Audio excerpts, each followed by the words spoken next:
Bonjour à tous et bienvenue pour les marchés en action. Je suis Nicolas Chéron, stratégiste pour Zone Bourse. Nous sommes aujourd'hui le mardi 24 mai 2022 et l'ambiance est toujours aussi pesante et morose sur les marchés. Désolé pour les petits retards de publication de cette émission, j'ai passé la journée à avoir des amis traders gérants en dépression au téléphone et à nettoyer mes réseaux sociaux des faux comptes qui essayent d'usurper mon identité. J'espère que de votre côté, vous avez passé une bonne journée, que malgré la baisse des actions, eh bien, le moral se maintient parce que c'est une question vraiment de morale, de tenue du sentiment en ce moment. Et on va essayer de ne pas déprimer. Allez, c'est parti. Un avertissement sur les risques. Les informations graphiques, chiffres, opinions ou commentaires mises à disposition par Zone Bourse s'adressent à des investisseurs disposant des connaissances et expériences nécessaires pour comprendre et apprécier les informations développées. Les informations que l'on voit ici ne constituent pas des conseils en investissement. Vos rendez-vous tous les matins, le fameux Morning Meeting d'Anthony Bondin, version écrite, version orale. Planète Bourse, la revue de presse de Roxane Nojac, et comme tous les mardis, on se retrouve pour les marchés en action. Au sommaire de cette émission, habituellement, on fait un focus marché, un top flop macro et de l'analyse graphique des principaux indices matières premières, puis de vos actions préférées. Depuis 2 semaines, c'est un peu particulier. Je passe relativement vite sur le focus marché parce qu'il n'y a pas grand-chose à dire. La Chine est toujours fermée. Donc on a toujours des ruptures de chaînes d'approvisionnement qui engendrent des tensions sur les prix, donc de l'inflation. La guerre entre l'Ukraine et la Russie continue et il n'y a pas d'amélioration sur ce plan-là. L'inflation est toujours au plus haut. Le pétrole est toujours sur ses plus hauts annuels, n'aidant pas cette inflation à fléchir. Et en termes de macroéconomie, la situation ne s'améliore pas puisque les opérateurs anticipent désormais une récession. On a pu voir l'application Snapchat qui a publié ses chiffres et le titre qui chute de 40%. On a un secteur technologique qui est relativement fébrile et on a en plus aujourd'hui des publications de statistiques macroéconomiques qui sont venues plomber le moral des investisseurs. On a eu la publication des ventes de logements neufs, moins 16,6% en avril aux États-Unis. C'est la 4e plus forte chute des ventes de logements neufs de toute l'histoire aux États-Unis. Et quelques minutes avant cette statistique, on avait eu le PMI flash. Donc le PMI, c'est un indice d'activité du secteur privé américain qui a baissé et qui montre une dégradation de la conjoncture. Donc ici aussi, on redoute un ralentissement économique extrêmement fort, voire une récession. Du coup, on a une guerre, des tensions géopolitiques, des tensions économiques, des tensions inflationnistes, une inflation toujours très forte. Pas d'amélioration sur quelques fronts que ce soit, c'est la raison pour laquelle les marchés sont aussi lourds, c'est la raison pour laquelle le CAC recule un petit peu depuis ce début de semaine, c'est la raison pour laquelle également le Nasdaq 100 est sur ses plus bas annuels, l'indice des valeurs de croissance américaines qui, rappelons-le, avait fait un parcours magnifique en 2020-21 et qui en 2022 pâtit d'une correction légitime ainsi que des hausses de taux attendues dans les mois à venir puisque la Fed, la Réserve fédérale américaine, devrait augmenter ses taux de 50 points de base lors des 2 prochaines réunions. Ça ne veut pas dire qu'il faut céder au pessimisme et qu'il faut ne rien faire. Simplement sur les marchés actuels, il faut faire preuve de doigté. Il faut faire preuve de prudence, il faut avant tout gérer son risque, ne pas se dire combien est-ce que je pourrais gagner quand on entre sur une position, mais plutôt se dire qu'est-ce que je risque, qu'est-ce que je pourrais perdre sur cette position. Garder de la liquidité si ça vous fait du bien, en tous les cas, liquide ou pas liquide, investir sur des valeurs recherchées, haussières, de préférence, en trend following bien évidemment, ou pourquoi pas tout simplement jouer des rattrapages techniques sur des valeurs surperformantes, mais ici aussi, encore une fois, il faut le faire avec un certain doigté. Donc voilà, on a une ambiance qui est morose, pessimiste, on a vu mieux, c'est un peu lourd, c'est ce qui pèse sur les indices boursiers, et pour l'instant, je n'ai pas mieux à vous raconter. On va regarder ensemble le top flop. Je vais directement au top flop parce que justement, j'essaye d'imager un peu plus avec des graphiques ce qu'il se passe sur les marchés. C'est pour ça que je me focalise un peu plus sur le top flop que l'introduction lors de cette émission et de la précédente. J'ai 24 graphiques à vous montrer. Je trouve que voilà, visuellement, ça permet de voir ce qu'il se passe. Ici, vous avez le bilan de la Réserve fédérale américaine, qui est passé de 3 500 milliards à près de 9 000 milliards, et qui a arrêté d'augmenter. La Fed était en soutien post-Covid, elle a soutenu les marchés, elle a injecté des liquidités, ça a fait monter l'ensemble des actifs, et maintenant, elle arrête d'injecter, et bientôt, elle se retirera, chose qu'elle n'a pas commencé à faire. Donc on a moins de soutien, moins de liquidité, et c'est pour ça qu'on a des marchés qui se sont ajustés. À droite, vous avez les baisses depuis leur plus haut historique de nombreuses valeurs américaines. On commence avec les stars du vélo d'appartements qui cartonnaient pendant le Covid, Peloton qui perd 91% depuis ses plus hauts, le fameux logiciel Zoom qui permet de faire des calls moins 83 depuis les plus hauts, et même des bons dossiers comme Disney moins 47 et Google moins 23 depuis les plus hauts. Tous les pans du marché sont actuellement touchés par cette correction. Il faut dire que cette correction est aussi à la hauteur de la hausse qu'on a eue par le passé. À gauche, ici, vous avez un graphique sur les anticipations sur une meilleure ou une moins bonne économie par les gérants interrogés par Bank of America Merrill Lynch, et tout le monde broie du noir et est extrêmement pessimiste pour l'économie. Pour vous dire, les opérateurs sont plus pessimistes sur l'économie pour les mois à venir qu'ils l'étaient en plein Covid quand tout était fermé.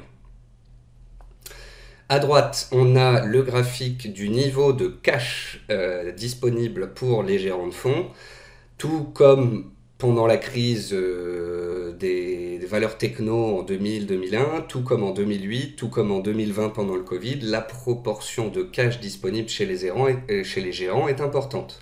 Actuellement, ils ont beaucoup de cash parce qu'ils sont sortis du marché.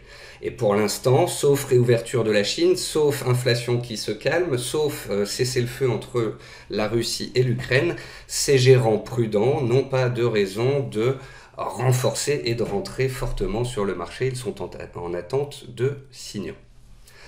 Ensuite, je vais vous montrer plusieurs graphiques qui sont des analogies par rapport à des variations entre les cours actuels et ce qui a pu se passer lors de cracks de ces 100 dernières années. Ça ne veut pas dire que ça va complètement lâcher. C'est pour que vous ayez ça en tête quand des personnes disent le marché est bas. Le marché est bas, certes, mais par rapport à quoi?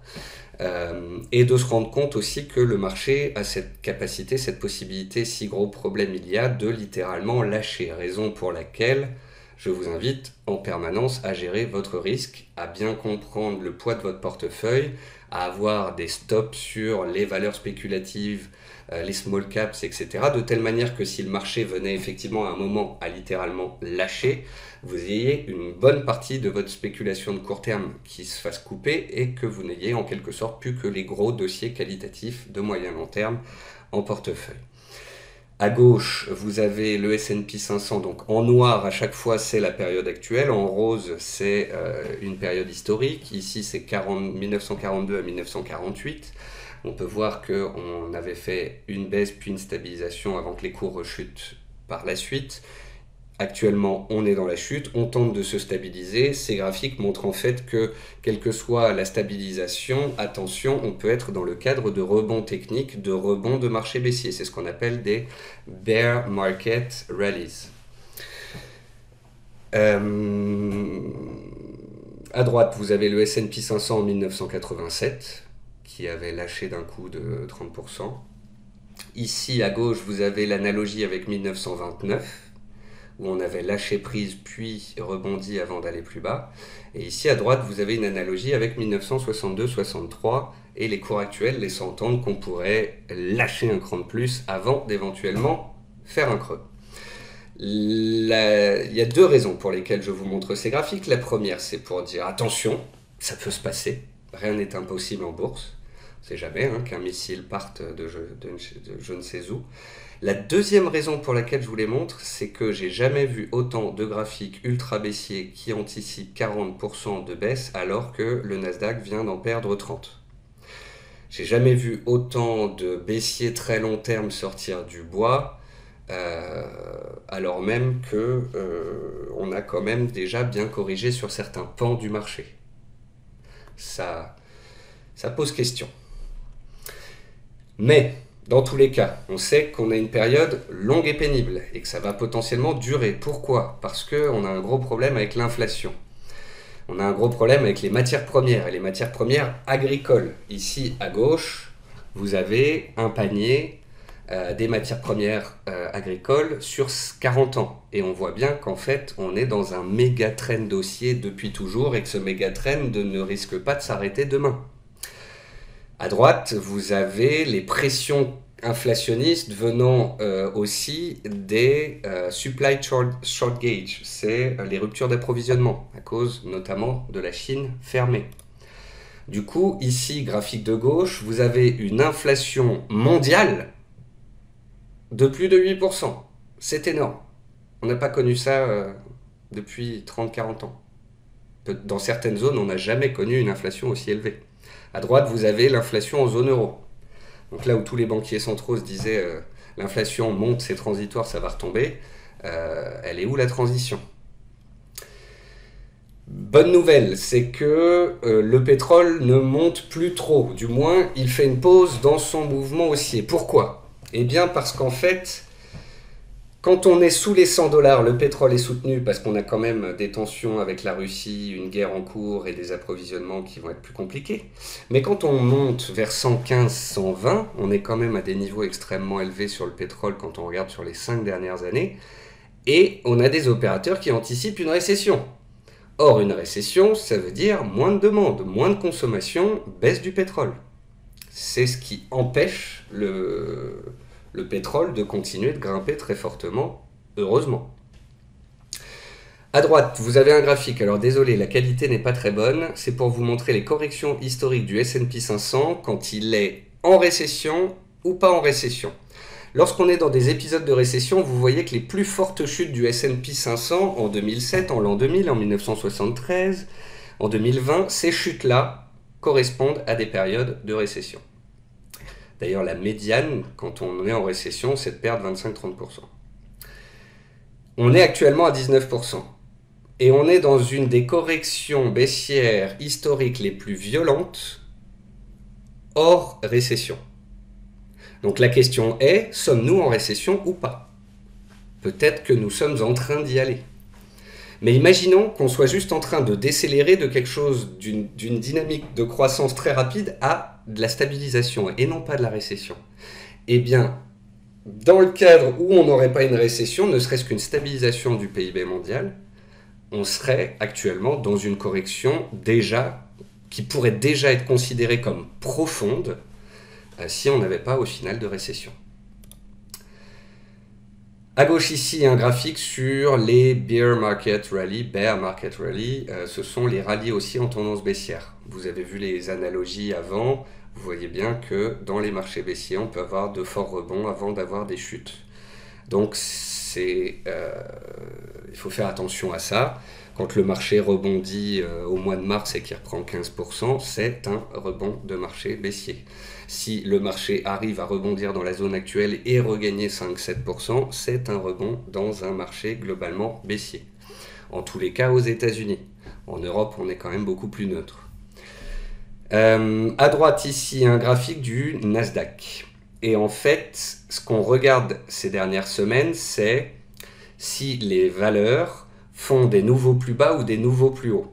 Normalement, en théorie, quand on a le marché qui chute, on a tout le temps des nouveaux plus bas.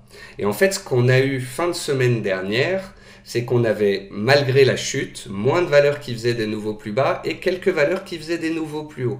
Donc en fait, on avait quelques grosses comme Amazon ou Apple qui vendredi pesaient énormément et qui ont engendré une chute de 4%, 5% en séance avant qu'on remonte. Mais globalement, si on regarde la totalité des actions, il y en avait plus qui faisaient des nouveaux plus hauts que de valeurs qui faisaient des nouveaux plus bas. Et ça, c'est un des micro-espoirs que je mets dans ma besace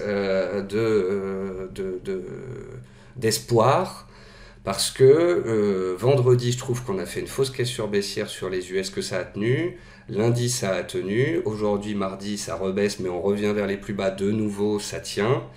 Et voilà, on est sur les plus bas, on est un peu comme une voiture lancée à pleine vitesse où on appuie sur le frein et on est en dérapage contrôlé. Bah là, on est dans la phase dérapage, on est en stabilisation. Ça se fait pas en 2 séances, mais voilà. Peut-être qu'on peut trouver une petite note d'espoir sur ce seuil et qu'il pourrait être défendu encore aujourd'hui, sait-on jamais.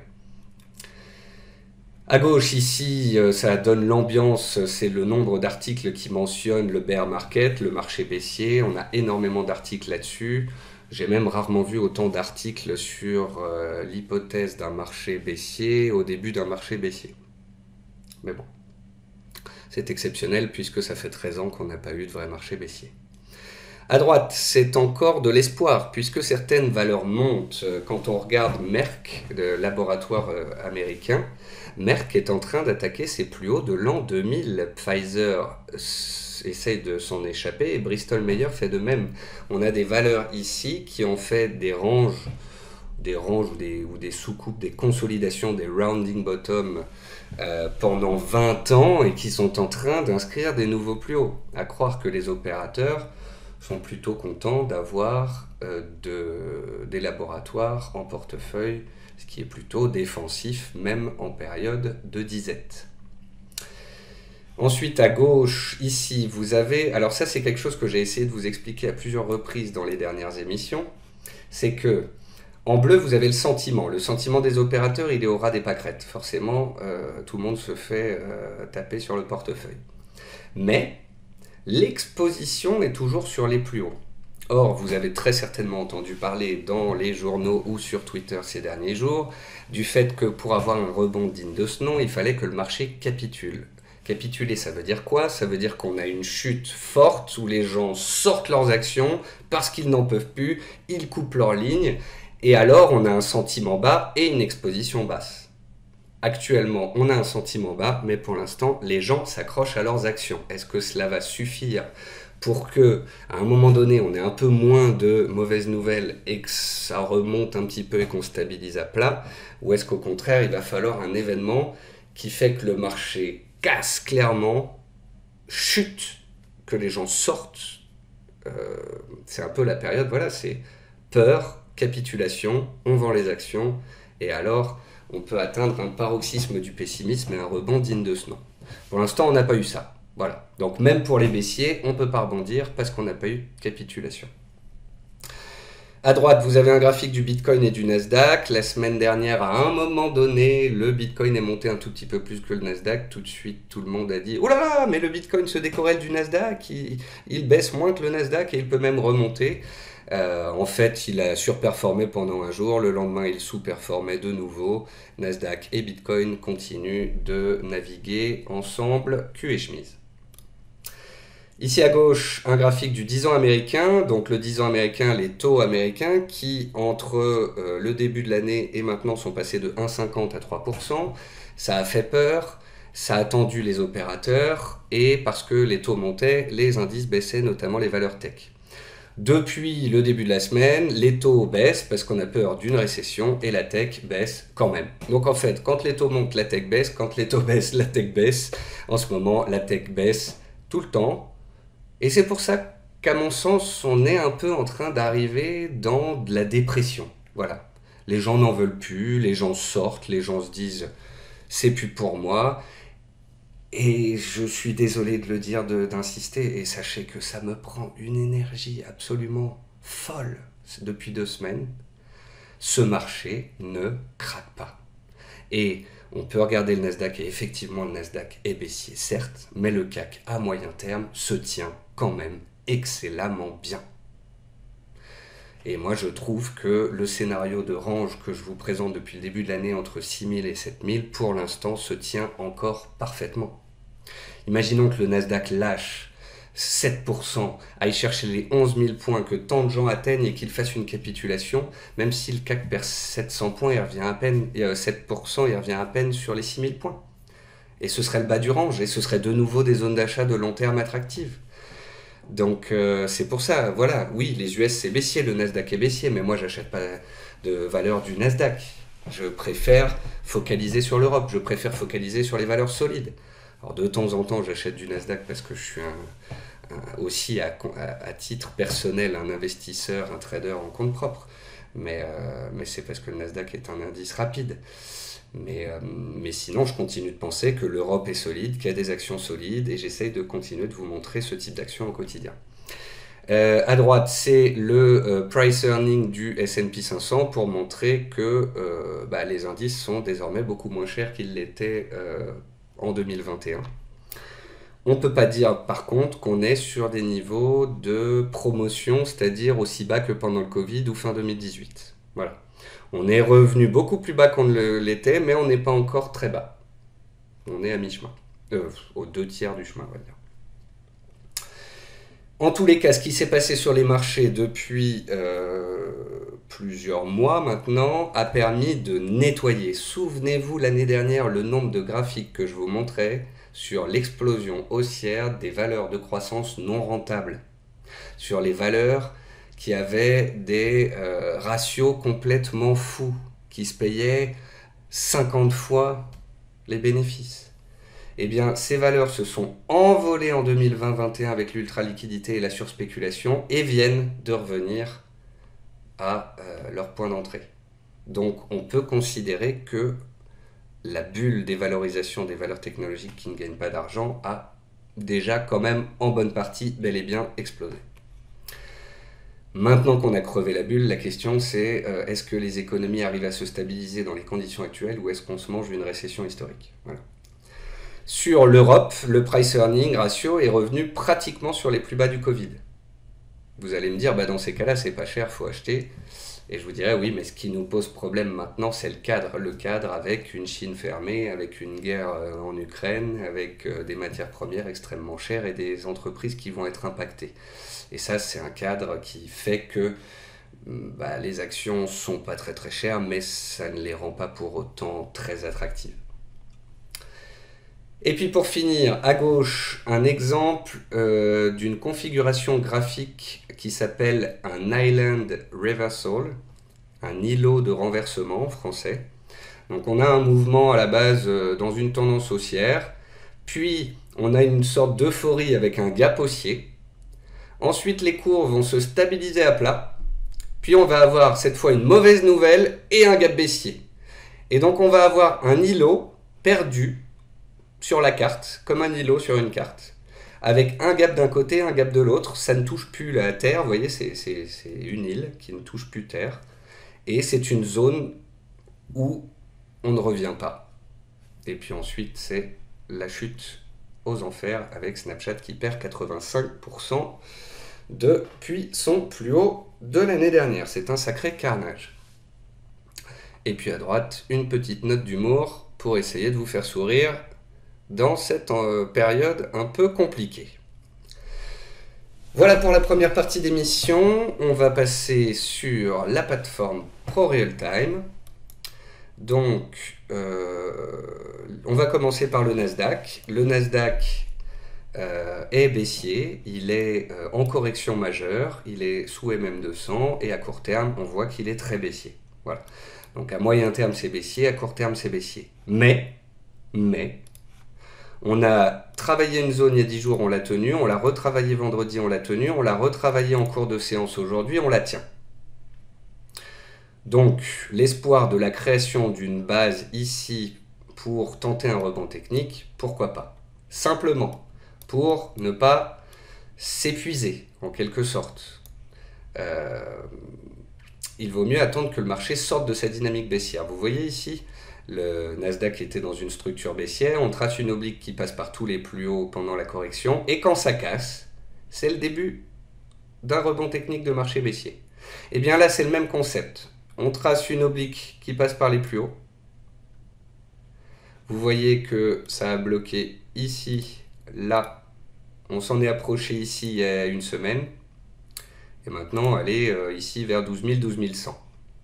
Si le Nasdaq casse par le bas les 11 500, il va chercher les fameux 11 000. Si le Nasdaq arrive à recasser les 12 000, 12 100 points, il casse une résistance horizontale, il casserait alors son oblique baissière, et alors on pourrait avoir un rebond technique espéré, attendu, prié par les acheteurs. Voilà.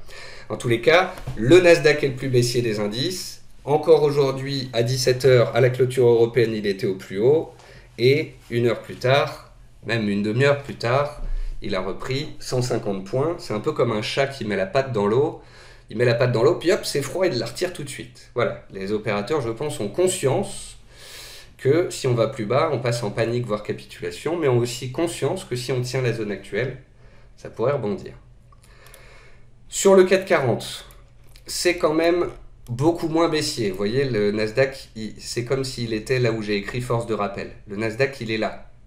Le CAC, il est 10% plus haut. Il est beaucoup moins baissier de par l'effet euro-dollar qui nous a aidé ces derniers temps, de par la composition du CAC qui l'a aidé également. Le CAC a une pente baissière de moyen terme, on est sous MM200, donc c'est pas cool à moyen terme. Seule chose positive qu'on a à se mettre sous la dent, c'est que peut-être qu'on est en train de passer cette année dans un range, et que quand on est en haut du range, il vaut mieux alléger, mais que quand on revient vers le bas du range, vers les 6000 ou en dessous, on a des titres qui sont alors attractifs, des dossiers qualitatifs de long terme qu'on peut acheter pour jouer soit des rebonds, soit pour compléter son portefeuille de moyen long terme. Je n'ai, sauf élément type ouverture de la Chine, cessez-le-feu en Ukraine, bref, un élément exceptionnellement bon, je n'ai aucun scénario très haussier à vous proposer, étant donné le cadre fondamental et technique qu'on a autour de nous. Mais alors que les US lâchent, je note que le CAC fait de la résistance, et pendant cette période de résistance où il ne chute pas, il consolide à plat, et bien pendant ce temps-là, on a des actions qui montent. C'est d'ailleurs sur ces actions-là que je vais me focaliser en première partie des actions, parce qu'il y a des gens qui me disent « Mais Nicolas, la bourse baisse, donc en fait, il suffit d'arrêter la bourse, puis on reviendra quand ça monte. » Oui, on peut voir ça comme ça sur certaines actions. Néanmoins, on peut aussi se dire qu'il y a toujours des actions qui montent. Et je vais vous montrer des actions en trend following qui continuent d'inscrire des nouveaux plus hauts annuels ou des nouveaux plus hauts historiques, alors même que l'indice baisse. Donc, on peut continuer, mais il faut être plus sélectif. Il y en a qui vont acheter des valeurs dans la logistique, il y en a qui vont acheter des valeurs dans les énergies renouvelables, il y en a qui vont acheter de l'armement, il y en a qui vont acheter des pétrolières, mais quoi que fassent les marchés, il y a toujours des secteurs où on peut profiter. Donc je peux comprendre que le débutant long-termiste ait levé les mains du clavier. Concernant l'investisseur long terme en DCA avec des achats mensuels, en théorie dans la baisse on achète, c'est fait pour ça. Concernant l'investisseur un peu plus swing moyen terme, je peux comprendre qu'on lève un peu les mains du clavier et qu'on fasse un petit peu des opérations. Quand on fait du court terme en ce moment, il y a à manger à la hausse, à la baisse, et il y a beaucoup de volatilité, donc parfois on peut en profiter. Mais pour les débutants, attention à la contre-tendance, aux effets de levier, etc. Soyez bien prudents, s'il vous plaît, quoi que vous fassiez. Donc voilà, sur le CAC, j'ai rien à vous proposer de mieux qu'un range, mais je me contenterai d'un range qui permet à certaines valeurs, certains secteurs de performer. Ensuite, on peut faire un tour côté pétrole. Le pétrole est dans un canal haussier de court terme et il zigzague à l'intérieur. Tant qu'on est là-dedans, ça va. Tant qu'on ne s'en extrait pas par le haut et que ça s'envole, ça va. Si on pouvait en sortir à terme par le bas, je vous avouerais que ça ferait du bien à l'économie et aux chiffres d'inflation, donc aux indices boursiers. Concernant les métaux, on est revenu sur des zones de soutien. L'or qui s'était envolé début d'année à cause de la Russie est revenu sur support et a été recherché. On a déjà repris 80 $ depuis cette zone de démarrage. C'est le début de l'impulsion haussière de la guerre. Voilà, on l'a intégralement retracé et ça rebondit dessus. Alors pourquoi ça rebondit? Pourquoi ça baissait? Pourquoi ça rebondit? C'est tout simplement, il faut regarder du côté du dollar. Regardez l'euro-dollar, il a chuté, chuté, chuté, chuté. Depuis une semaine, la BCE nous dit « Ah ben nous aussi, on va remonter les taux, nous aussi, on va peut-être même les remonter 2 fois ou 3 fois cet été, du coup. » Alors que la BCE était en retard sur les hausses de taux d'intérêt, elle rattrape son retard potentiellement, dans les dires. Hein. Et du coup, ça a donné un coup de fouet à l'euro. Le dollar baisse, de fait, les métaux réagissent. L'or, donc comme on vient le voir, a réagi sur support. Et l'argent, de même. Voilà. Et pour moi, l'or et l'argent, lorsqu'ils ont fait ces chutes-là, sont revenus sur des zones d'accumulation rationnelle de moyen long terme pour l'opérateur qui, dans le cadre d'une gestion diversifiée de ses avoirs, fait en sorte d'avoir des matières premières. Voilà. Celui qui a de l'argent au portefeuille depuis le début de l'année est à 0. Il ne perd pas d'argent, alors que celui qui est sur le Nasdaq se prend moins 30 et celui qui est sur les cryptos perd moins 50 sur les 6 derniers mois. C'est pour ça aussi qu'avoir des métaux qui ne montent pas beaucoup mais qui ne baissent pas beaucoup est pas mal. Et c'est ce dont je vous parle depuis plusieurs trimestres désormais. On a vu les indices, donc le Nasdaq très faible, le CAC relativement fort, le retournement euro-dollar qui profite aux métaux, le pétrole qui stabilise sur les plus hauts. On va maintenant passer aux actions. Je vous montre donc ces actions. Donc j'ai choisi des actions ici qui se fichent complètement, ou peut-être certaines en profitent un petit peu, mais vous voyez ce que je veux dire. C'est des actions qui, quoi que fasse le marché, quoi que fasse l'inflation, quoi que fassent les taux, que sais-je, depuis le début de l'année, pratiquement toutes les actions qui sont dans cette liste montent. Donc avec les bonnes actions des bonnes sociétés en trend following, il y a moyen, même encore dans les périodes actuelles, même depuis un mois alors que les indices lâchent, de faire de belles opérations. Et vraiment, je voulais insister là-dessus. Ensuite, on verra des actions qui sont neutres à moyen terme, on verra sur quel niveau elles ont atterri, en dessous de quel niveau on peut peut-être mettre des stops si on en a en portefeuille, au-dessus de quel niveau elles pourraient être intéressantes, et on verra des valeurs baissières où on essaiera de déterminer des points de bascule ou d'expliquer pourquoi il ne fallait pas y être et pourquoi il ne faut toujours pas y être. Voilà donc pour la partie action. Je voulais faire une émission rapide et je vois que je suis déjà à 32 minutes d'émission alors que je viens d'arriver sur la partie action. J'espère que ce ne sera pas trop long pour vous. Je vous avouerai que j'ai passé la journée, même les 48 dernières heures à réfléchir à ce que j'allais vous dire et que avec les mouvements de hausse et de baisse de 3% des indices, c'est pas toujours facile de rassembler toutes ces idées. Mais j'essaie dans cette émission hebdomadaire de ne pas être dans le très court terme et de prendre un peu de recul sur la big picture. J'espère que j'ai été clair dans mes propos. Allez, on passe aux actions et on regarde de belles actions en trend following pour se faire du bien. Bilendi, c'est une valeur qui pendant 10 ans est restée sous résistance, 15 ans même. Elle a été introduite en 2005 et puis en 2007, elle fait un top à 16 €. Elle mettra 14 ans à dépasser ce top. Mais quand on dépasse un top après tant d'années, eh bien, la réponse est violente et la hausse qui a suivi voilà, était superbe. Un dossier qui monte par étage. On monte, on consolide, on monte, on consolide. Une zone de soutien à surveiller. Voilà. Et une zone de rappel que je viens de voir que je n'avais pas vue. Si elle baisse sous le support ici indiqué, c'est parce qu'en fait elle a un gap ici. Elle a un gap ouvert entre 23 et 24.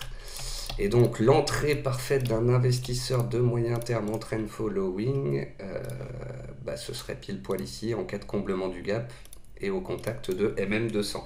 Donc si vous voyez Bilendi qui perd 10%, c'est peut-être une opportunité en fait. D'Iteren, magnifique. Trend following, superbe, pareil, qui a mis 10 ans à sortir d'un range et qui a explosé à la hausse par la suite. Point positif de ce titre, il ne bouge pas. Voilà. Et stratégie hypothétique sur ce titre, vu qu'on est dans un range, on attend la sortie du range. Vous avez ici une résistance très claire, avec un niveau à 162. Si et seulement si d'Iteren casse les 162 et sort de ce range par le haut, c'est une opportunité. Si elle ne les casse pas, c'est un range, on n'y touche pas. Elia,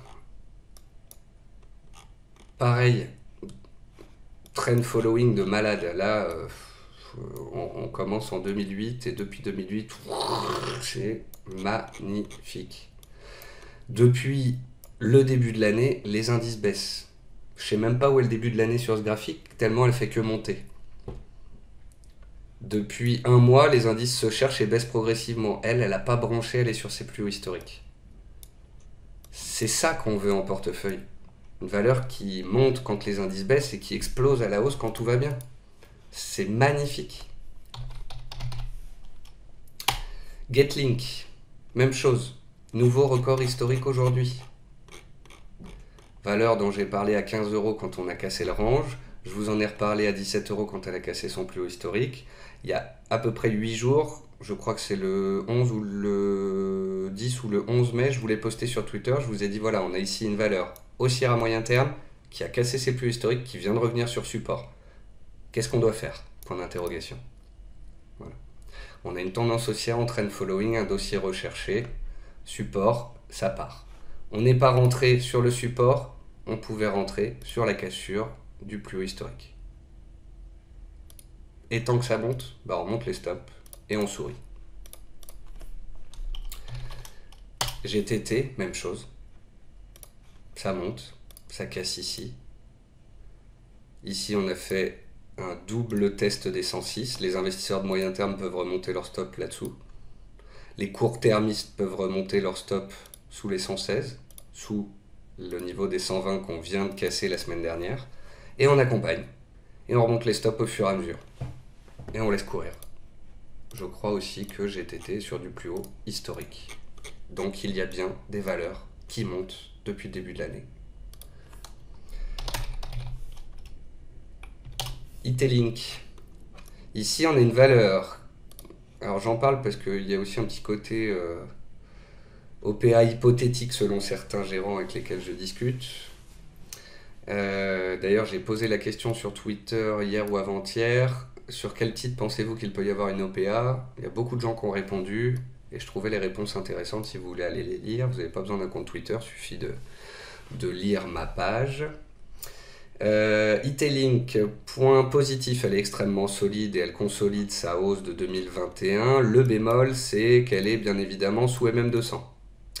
Donc ici, c'est comme sur D'Ieteren, une stratégie éventuellement à mettre en place en cas de cassure des 28 € et de la MM200. C'est-à-dire qu'il n'y a que si et seulement si qu'elle s'extrait de son range, qu'elle repasse au-dessus des MM200 et donc qu'elle essaye de relancer son trend following, que l'investisseur tentera.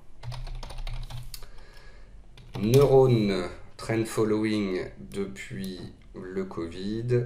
On monte, on consolide, on monte, on consolide, on monte, on consolide. On peut considérer qu'on est actuellement dans une consolidation.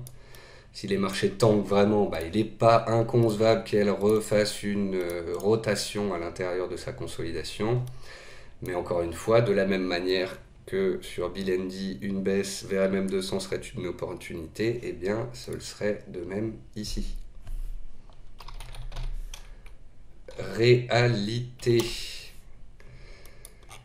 Tendance haussière long terme, on est en train de revenir titiller les plus hauts de 2018 et récemment il y a eu une augmentation de capital à un prix au-dessus du prix de l'action, à 44 ou 45 € de mémoire.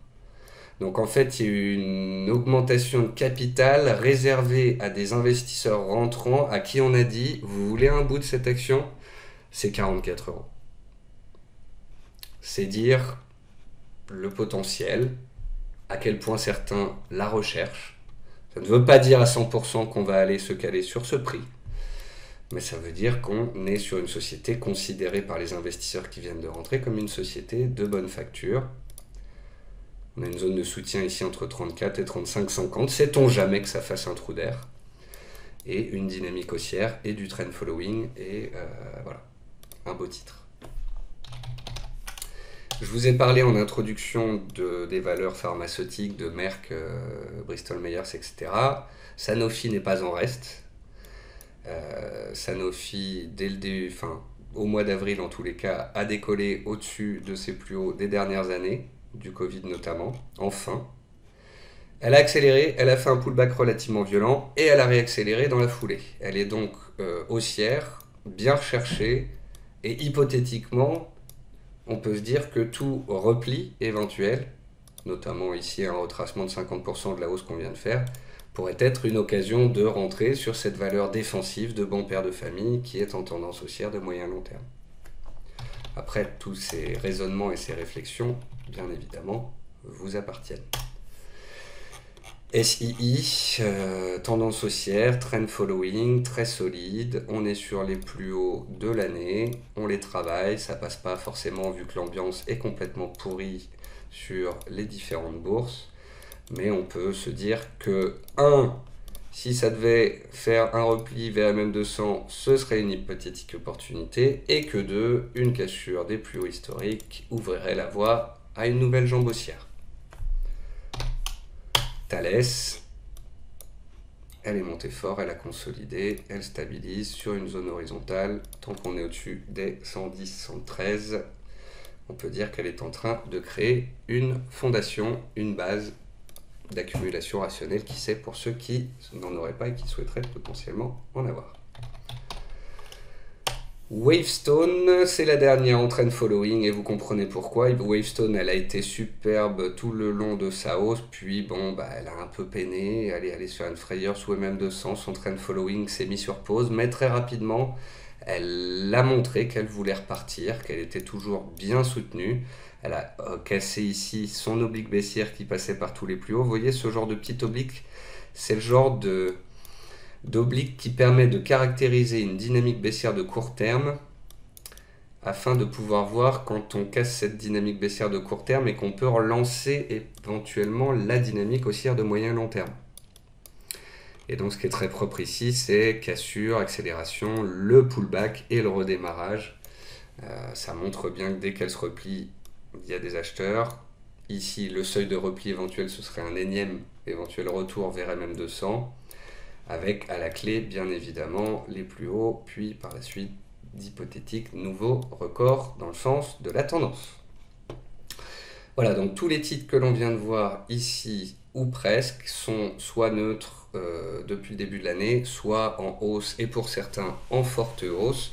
Ils sont tous dans des tendances haussières de moyen et ou de long terme haussières, et ce sont tous des titres qui se fichent complètement de la baisse du CAC, de la hausse de l'inflation ou des hausses de taux aux États-Unis ou de la guerre en Ukraine. Voilà. Enfin, je dis qu'ils s'en fichent. C'est-à-dire que c'est des titres qui sont tellement recherchés qu'ils continuent de monter malgré ce climat exécrable. Ensuite, on peut regarder des dossiers un peu moins recherchés, un peu plus neutres, un peu plus en attente. Vous avez Boiron ici, qui est neutre, mais qui est, ne l'oublions pas, à long terme, en tous les cas, depuis 25 ans, dans un grand trend following très long terme. J'avais fait une analyse sur zone bourse sur Boiron autour de 41 avec un objectif à 47 qui avait été atteint. Je vous avais refait une analyse vers 40-41.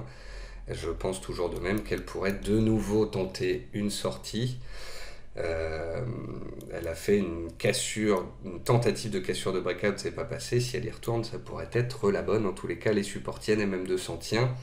Et c'est le genre de titre, voilà, qui depuis le début de l'année tient relativement bien. C'est pas aussi sexy peut-être que certaines autres valeurs en trend following, mais parce que le titre est bas, parce qu'il est en zone de soutien, dans un range, on se dit aussi que là-dessus on ne perdra pas grand-chose.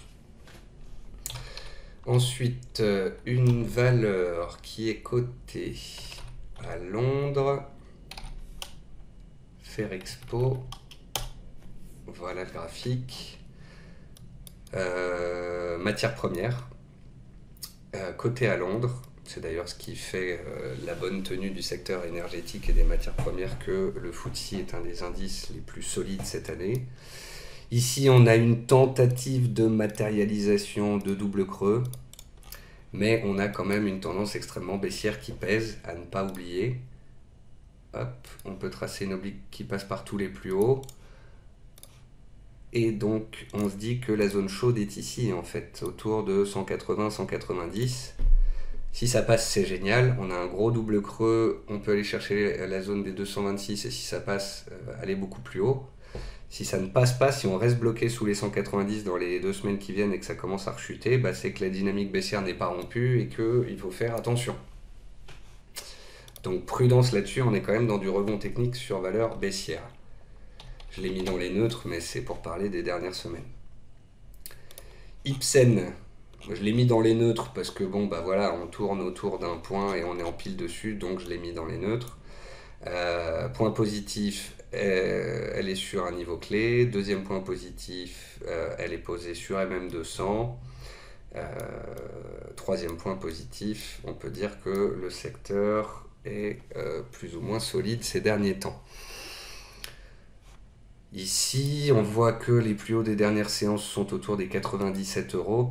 Le plus prudent attendrait une cassure des 97 post-test de MM200. Donc un redémarrage validé pour peut-être prendre le train en route. Lectra, là on fait face à une valeur qui était en trend following avant, qui ne l'est plus, et oui, ça arrive, et c'est même arrivé à de très nombreux titres ces derniers mois. C'est une valeur qui, une fois, deux fois, trois fois, quatre fois, cinq fois, permettait de gagner très rapidement 10 à 15%, et la sixième, ça n'a pas marché. Bon. En théorie, celui qui a suivi ce titre pendant un certain temps a tellement profité que le stop qu'il a pris à la fin, suite à la cassure de MM200, ça lui a fait ni chaud ni froid. Ce qu'il faut espérer maintenant pour ce genre de titre, c'est que ce soit une simple respiration un peu plus profonde avant un éventuel retour à la hausse. Mais pour l'instant, c'est un titre qui est baissier à très court terme et sous MM200, donc il nous intéresse moins que d'autres. Société Générale est soutenue comme tout le secteur bancaire, alors qu'aujourd'hui le CAC baisse, les bancaires sont en faible baisse, on montait en cours de séance, on est dans une politique de début d'hypothétique hausse de taux en Europe, ça soutient l'euro, ça soutient les taux, ça soutient le secteur bancaire. Ensuite, Sodexo, là on est dans du neutre de chez neutre, me semble-t-il, calé sous MM200. Ici, ne serait-il pas positif d'attendre une cassure de MM200 pour retourner vers le haut du range? On peut considérer qu'on est dans un large range avec une sorte de médiane au milieu. Bah voilà, on bloque, on bloque, on bloque, on bloque, et on attendra donc une cassure de résistance pour rentrer. Comme ça, si ça ne passe pas, bah on ne rentre pas. J'essaie de vous montrer plein de configurations où on ne rentrerait que si ça monte. Soit qu'on a vu la dernière fois qu'elle était très fortement haussière avant et qu'elle est maintenant neutre. Elle est sous une zone de résistance ici. Elle n'arrive pas à passer malgré un test, deux tests, trois tests, quatre tests, cinq tests. Et donc, au mieux, elle latéralise. Au mieux. Au pire, elle revient vers le bas de son range ici. Ça dépendra des prochaines publications et de l'impact du ralentissement économique et de la hausse des matières premières sur son chiffre d'affaires, comme beaucoup de sociétés au deuxième trimestre. Ubisoft, elle est spéciale, elle est erratique, donc c'est pas pour les débutants, elle est baissière à moyen terme, donc c'est pas... Voilà, c'est pas... Enfin, elle est neutre à moyen terme, on va dire, sur les dernières semaines. À long terme, elle est baissière et on le voit à l'image de la MM200, mais MM200, on est en train de passer dessus. Bref, vous voyez qu'elle est à la croisée des chemins, Ubi. Un peu, voilà, elle a chuté, puis elle appuie sur le frein, dérapage contrôlé, on tente de repartir. Il y a des spéculations sur éventuel OPA, il y a des gros volumes, il n'y a pas de news qui sort. Les opérateurs, après avoir gagné ici 25% en 10 jours, prennent des bénéfices, mais ça tient bien, on reste au-dessus des mêmes 200.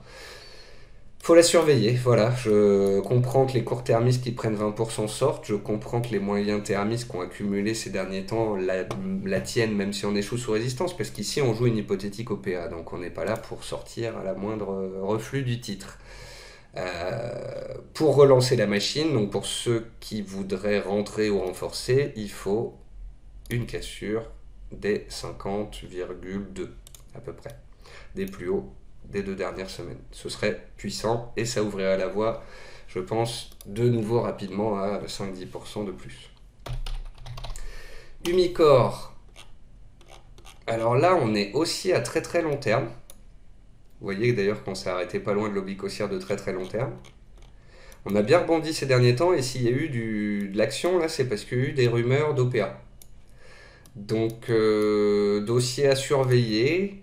On est bloqué ici sous résistance et sous MM200. Mais si on venait à s'extraire ici au-dessus des 42,50, c'est que ça commencerait à clairement chauffer. Donc, à surveiller.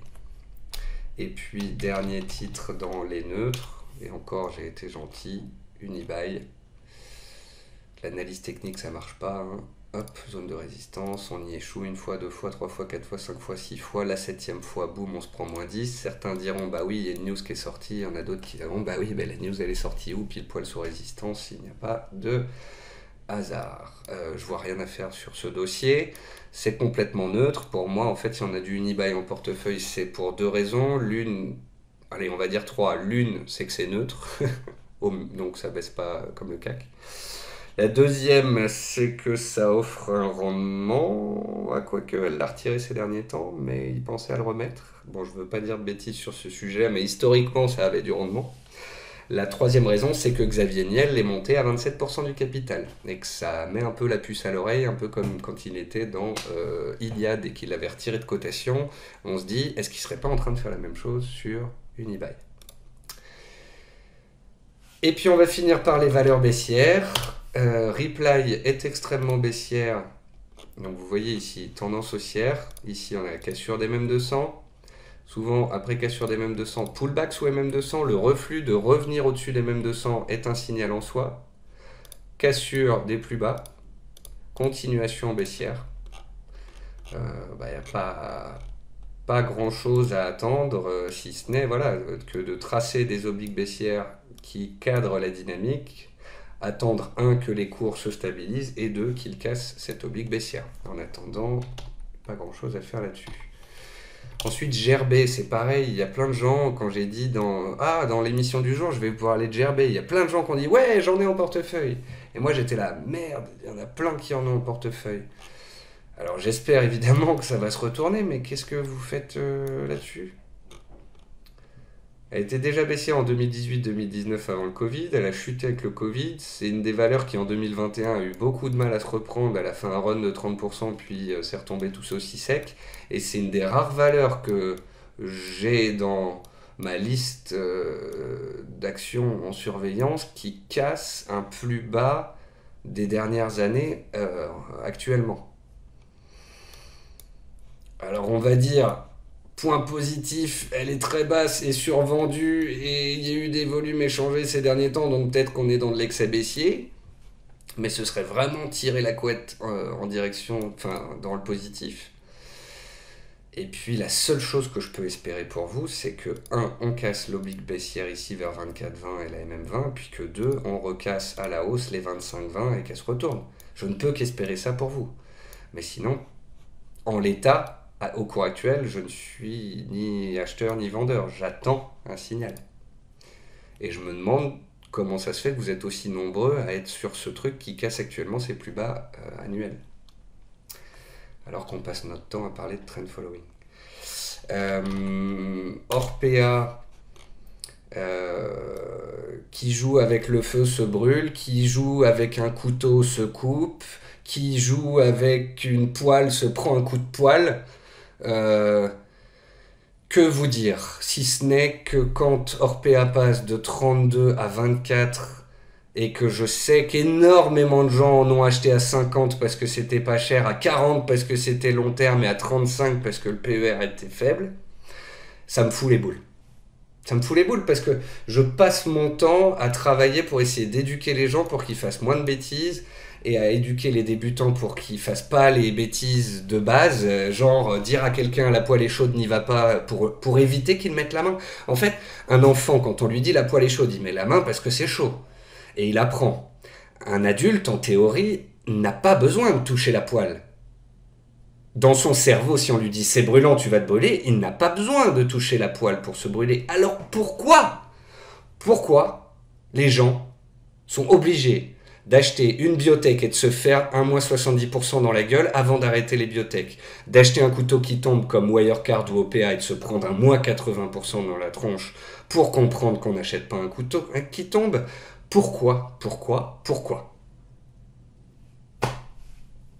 Ça me désole. Voilà. Vous étiez prévenu, c'était horrible, c'était un range. Pas de fumée sans feu. Souvent, quand il y a une attaque, il y en a une seconde. Vous l'avez vu sur Wirecard, vous l'avez vu sur Solution 30. Si vous allez sur Orpea et que vous en prenez plein la tronche, franchement, c'est que votre faute. Ou bien il y a un petit côté masochiste. Voilà, mais je comprends pas.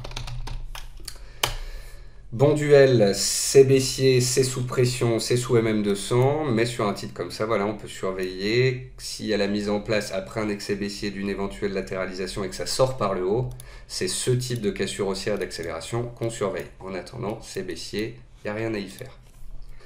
Ensuite, on peut parler de Spartoo, parce que tout le monde m'en parle en ce moment. Tout le monde m'en parle, mais elle ne monte pas. Et tout le monde me parle des achats des dirigeants, mais elle a pris... allez, 10% après en avoir perdu 80. Donc ici, c'est un intérêt spéculatif notable. Je ne sais pas ce qui se passe.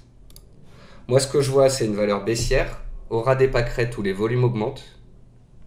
Beaucoup de gens qui en parlent sur les réseaux, ce qui n'est pas bon. Une valeur qui, malgré des stabilisations du CAC, n'arrive pas à décaler, c'est pas bon. Mais sur laquelle les dirigeants achètent, ce qui est théoriquement, globalement, plutôt bon que mauvais. Mais c'est pas parce qu'ils achètent qu'ils ont raison. La preuve en est, sur showroom privé, les boss avaient acheté à 3,50, on est descendu à 1 euro quand même.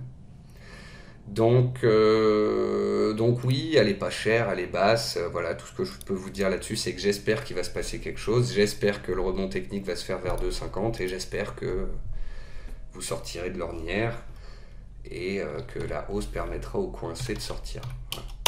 Concernant showroom privé, c'est la même chose en un peu moins moche. Contrairement à Spartoo qui avait fait un point bas en mars et qui est sous ce point bas, elle est montée et elle revient sur cette zone.